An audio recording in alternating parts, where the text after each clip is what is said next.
Wake County school leaders say keeping kids safe is a big priority. They talked about district-wide security changes tonight. CBS 17's Galat Malaman is live in Raleigh getting answers about those plans for the many families who've told us they're worried about their kids' safety in school, and for good reason, Galat.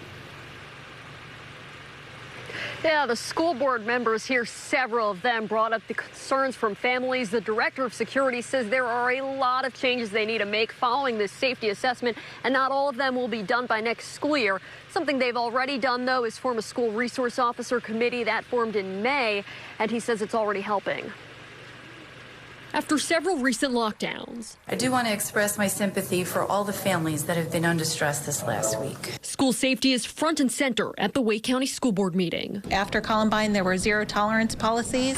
We talked about that, and now we look more towards preventative policies. District security leaders gave an update on how they're implementing recommendations from a district-wide security assessment. The assessment focuses on these 7 areas. Senior Director of Security Russ Smith says by next school year, the district hopes to update its emergency plan and have a new district-wide visitor management system that allows for background checks against the sex offender registry. Are metal detectors a possibility? Specifically talking about metal detectors, I'm not prepared to be able to say, you know, we're going to do this today or we're looking at that today, but I think everything is on the table. The district also wants to make it easier for students to report tips. Right now, there's a phone number they can call anonymously. We certainly know that many of us, even adults, don't always pick up the phone and call. It's a text message or using an app. Volunteers with the advocacy group Be Smart program shared a presentation on gun safety with the board, hoping parents will lock up their guns so they don't end up on school grounds. It's really up to us. It's really up to people like me.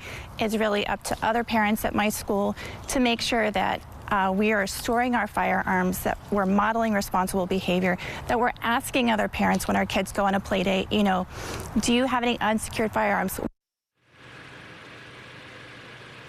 The school board also approved $1.2 million in security upgrades for Broughton High School in Raleigh. According to board documents, this includes installing a security fence and doorbell cameras. Live in Galat Malaman, CBS 17 News. All right, Galat, thanks for the update.